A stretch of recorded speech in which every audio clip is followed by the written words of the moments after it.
Hi friend, good evening, नमस्कार। स्वागत है आपका आपके अपने चैनल टारगेट 360 विद धर्म में। दोस्तों, इस वीडियो में आपके जो देख पा रहे होंगे कि एनटीपीसी के प्रीवियस ईयर के क्वेश्चन हैं और टाइप 15 क्वेश्चन है मिडवल हिस्ट्री के। अगर आप 15 में से 10 क्वेश्चन भी अटेम्प्ट कर पा रहे हो राइट तो कहीं ना कहीं आपकी तैयारी जो है वो बेहतर है, क्योंकि अब एग्ज़ाम में अगर देखा जाए तो अप्रैल में अगर एग्ज़ाम होगा तो 150 डेज हैं आप आज से, ये मान के चलिएगा। पहला क्वेश्चन है आपका, एकता प्रथा निम्नलिखित में से किसके समय प्रचलित हुई थी। तो एकता प्रथा की अगर बात की जाए, आपके ऑप्शन दिए गए दिल्ली सल्तनत के समय, मुगलों के समय, चालुक्यों के समय, विजयनगर साम्राज्य के समय। तो एकता प्रथा जो थी वो आपके इल्तुतमिश ने शुरू किया था इसको, और ये गुलाम वंश का शासक था, और जो गुलाम वंश था वो दिल्ली सल्तनत के अंतर्गत आता था।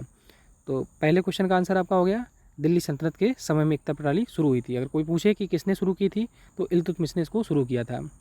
क्वेश्चन नंबर 2 है, कह रहा है कि इतिहास में जहीरुद्दीन मोहम्मद किस नाम से बेहतर जाना जाता था। मतलब जहीरुद्दीन नाम तो उसका असली नाम था, लेकिन बेहतर ढंग से किस नाम से और जाना जाता था। आपके ऑप्शन है अकबर, औरंगजेब, बाबर और शाहजहाँ। तो इसका राइट आंसर आपका हो जाएगा ऑप्शन नंबर 3, बाबर।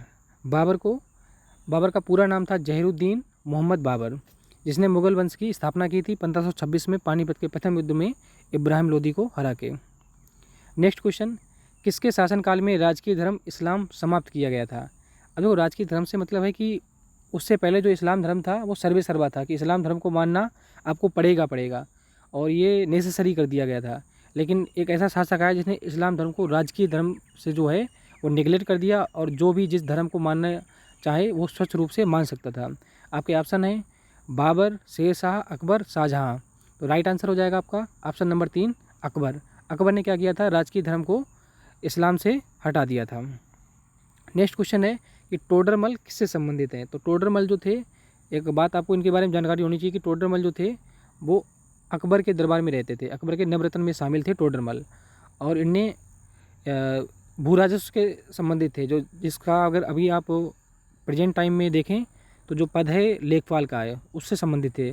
तो आपका राइट आंसर हो जाएगा भूमि सुधार के कार्य से टोडरमल जो थे वो प्रसिद्ध थे, और इन्हीं के द्वारा जो नियम कायदे से कानून चल रहे थे वो कहीं ना कहीं आज भी फॉलो किए जा रहे हैं। नेक्स्ट क्वेश्चन है कि बाजार नियंत्रण प्रणाली किसने प्रारंभ किया था। तो बाजार नियंत्रण बहुत फेमस क्वेश्चन है, और इसके लिए बहुत ज़्यादा फेमस रहे आपके जो शासक रहे दिल्ली सल्तनत काल में। वीडियो ज़्यादा लंबा नहीं करेंगे, डायरेक्ट आंसर को बताएंगे हम। अलाउद्दीन खिलजी। तो अलाउद्दीन खिलजी अपनी बाजार नियंत्रण प्रणाली के लिए बहुत ज़्यादा फेमस था, और इसने बाजार की नियंत्रण प्रणाली में बहुत ज़्यादा कंट्रोल किया था। नेक्स्ट क्वेश्चन है, दक्षिण भारत से उत्तर भारत में भक्ति आंदोलन किसने लाया। तो दक्षिण भारत से उत्तर भारत में भक्ति आंदोलन था वो किसने लाया। आपके ऑप्शन है रामानंद, शंकराचार्य, स्वामी विवेकानंद और कबीर।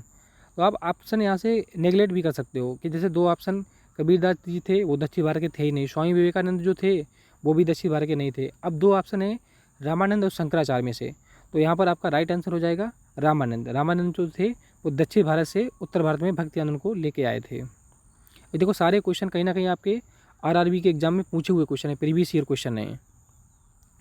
नेक्स्ट क्वेश्चन है कि दिल्ली सल्तनत की सर्वप्रथम महिला राजकर्ता कौन थी। बहुत ही इंपॉर्टेंट क्वेश्चन है, और बहुत बार पूछा गया कि सर्वप्रथम मतलब पहली महिला राजकर्ता मतलब पहली शासिका कौन थी।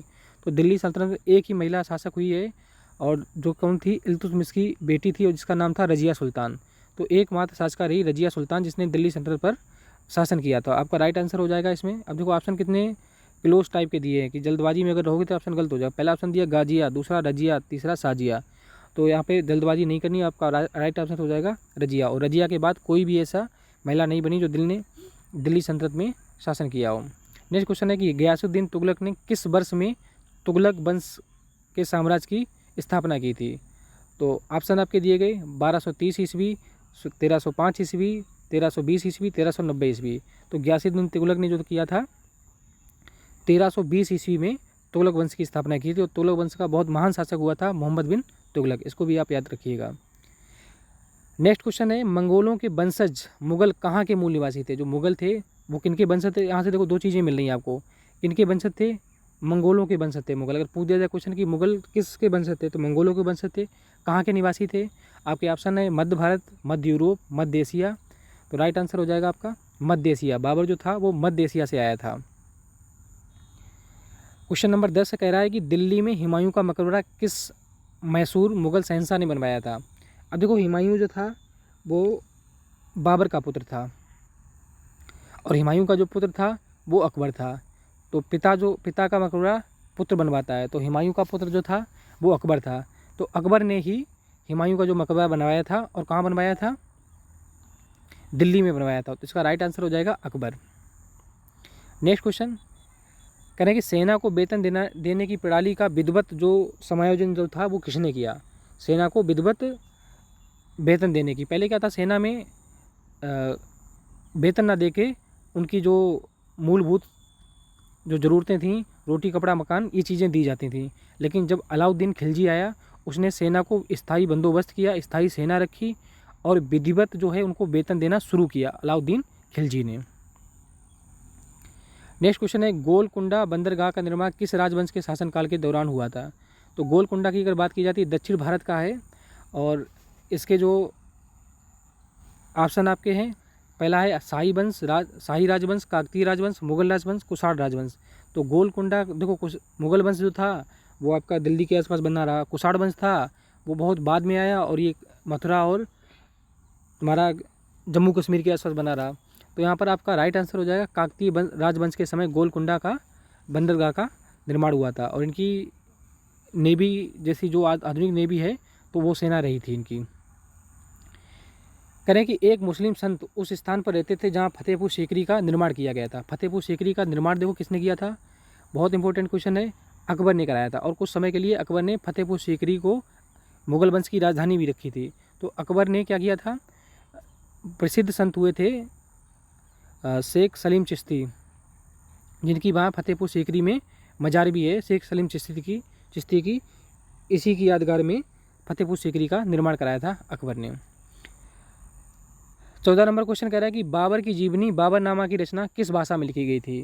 तो बाबर की जीवनी जो थी वो चगताई भाषा में लिखी गई थी, जिसे आधुनिक भाषा में तुर्की भाषा भी कहते हैं। तो इसका राइट ऑप्शन हो जाएगा तुम्हारा तुर्की जो है वो बाबरनामा जो थी तुर्की भाषा में लिखी गई थी। कमेंट में जरूर बताना कि बाबरनामा किसने लिखी थी। आज के वीडियो का लास्ट क्वेश्चन है 15 नंबर क्वेश्चन कह रहा है कि रेगिस्तान ने दीन ए इलाही धर्म की स्थापना की थी, मतलब किसने दीन ए इलाही धर्म की स्थापना की थी। तो आपने देखे सारे क्वेश्चन जो है प्रीवियस ईयर एग्जाम के हैं और अच्छे क्वेश्चन है मिडवर्ल्ड इंडिया के और ऐसे ही क्वेश्चन पूछे जाते हैं। तो दीन ए इलाही धर्म की स्थापना किसने की थी, अकबर ने की थी। अकबर ने दीन ए इलाही धर्म की स्थापना की थी। तो आज के वीडियो में 15 क्वेश्चन और कमेंट में ज़रूर बताना आपने कितने क्वेश्चन सही किए। अगर कहीं ना कहीं आपने 10 क्वेश्चन सही किए तो आपकी तैयारी जो है एक अच्छे वे में चल रही है। और वीडियो को लाइक ज़रूर कर देना और ऐसा सेशन कंटिन्यू चाहिए हो तो चैनल को सब्सक्राइब जरूर कर देना। धन्यवाद दोस्तों।